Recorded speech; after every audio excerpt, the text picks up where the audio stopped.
I want to tell you a story, my story,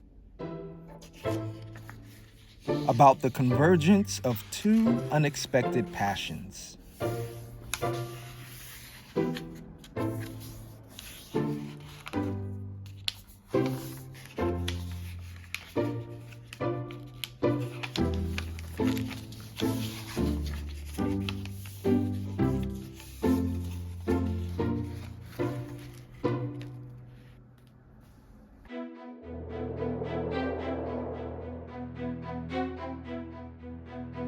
When I was 4 years old, I saw a bird swoop out of the sky, catch its food, and fly away.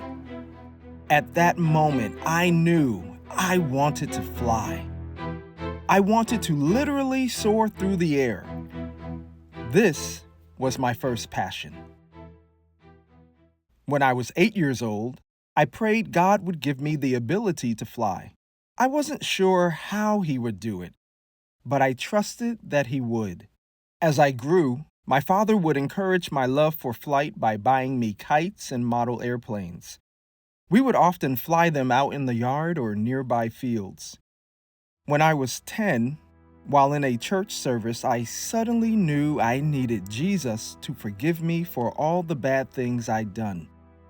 So I gave my life to Christ. I didn't realize it at the time, but this was the beginning of my second unexpected passion. At 14, my aunt and uncle placed me in an airplane flight school for the summer. It was a great experience, but I felt like I was just sitting in a metal tube that was doing the flying. What I craved was the freedom I saw in that bird.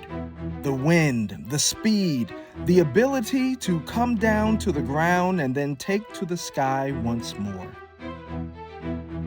Around this time, I planned to join the Air Force after graduating from high school. I figured becoming a fighter pilot was the best way to experience the freedom and thrill of flight. But I was told pilots needed 20/20 vision, and since I was nearsighted, my glasses disqualified me.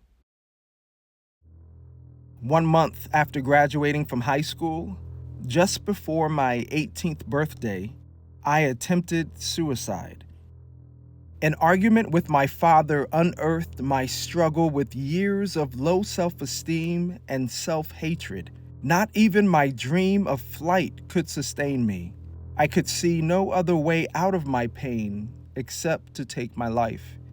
In that moment, when I was at my lowest point and felt like gravity weighed me down beyond my ability to rise, Jesus stepped in and rescued me. How He rescued me is a topic for another time. But in that moment when He stepped in, He changed the trajectory of my life forever. During my college years, God called me to preach His word. After running from that call for some time, I finally surrendered. God revealed this passion was to be my primary endeavor in life. As I followed this new path, God still opened doors for me to fly. I graduated seminary and got married the same year I turned 26. On our honeymoon in Orlando, my wife and I saw a strange-looking tower next to the highway. To our great surprise, we discovered the tower was a vertical wind tunnel. That day, I had my first experience with my body literally being supported in the air by the wind. The feeling was amazing. I was one step closer to my dream. Around 30, I had two God-ordained encounters dealing with flight.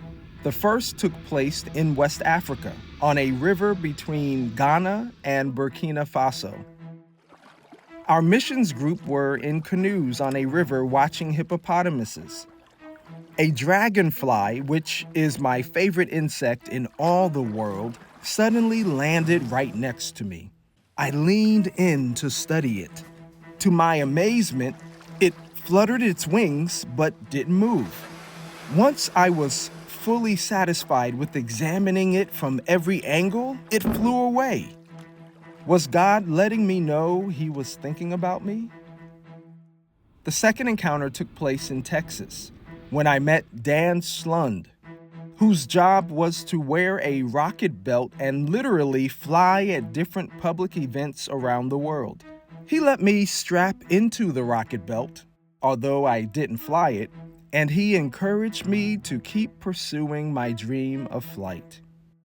At 42, my wife and I took our son, who had just turned 6, to iFly for his first vertical wind tunnel experience.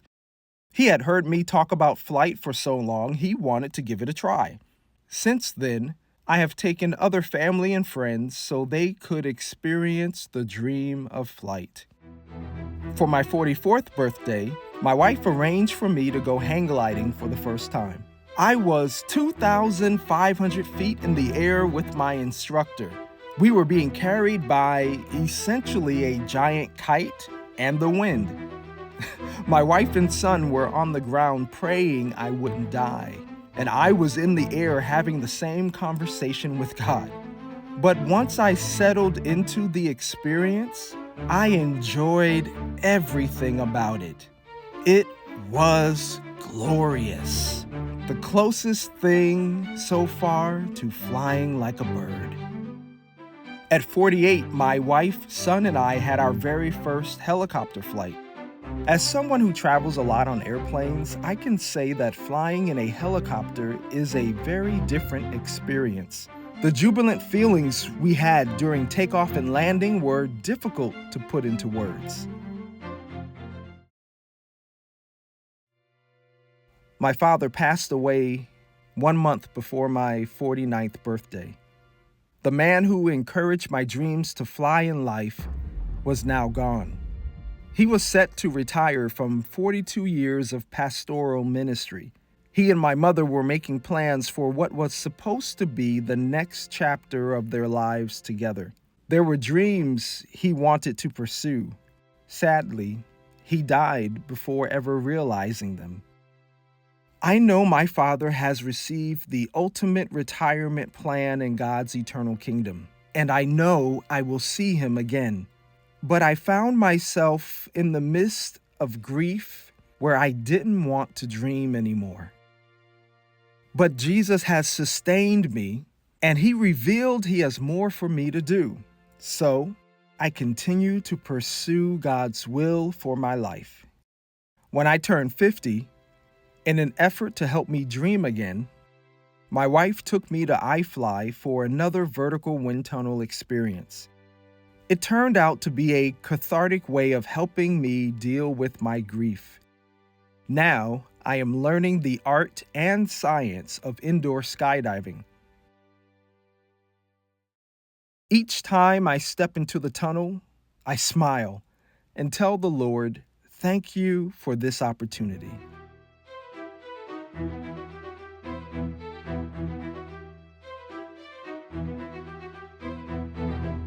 Over the years, I've studied the flight characteristics of birds, insects, and aircraft, as well as the lives of great pioneers of flight. I've had wonderful flight experiences and even wrote a novel called Flight. At the same time, I've shared the gospel of Jesus Christ and my personal testimony with thousands of people through preaching, teaching, writing, and filmmaking. Sometimes it seems strange, having these two passions living inside of me. On the surface, they don't seem to go together. But somehow God uses both to teach me lessons about life. I can talk about Jesus all day long. And the pursuit of flight has become a foundational metaphor in my life. My desire is to help others realize that God has created us to fly. And if we choose to, we can fly spiritually, mentally, and physically. Physically speaking, when we operate within the laws of aerodynamics, gravity doesn't have to hold us down. Mentally and spiritually, When we follow Jesus and operate according to His word, we can also overcome the gravitational pull of the problems we face in life. I am living a future I didn't think was possible when I was a teenager. And however many years I have left on Earth, I plan to keep flying and telling others about the God who saved me. God used a bird to capture my imagination when I was 4 years old. Then, over time, He unfolded the answer to my prayers. Through good times and bad, the Lord continues to enable me to fly. And He wants to do the same for you. All it takes is a surrendering of your life to Jesus. Ask Him to save you and to place within you His desire and purpose for your life. So, this is my story. I am the flight preacher. And my question to you is, are you ready to fly?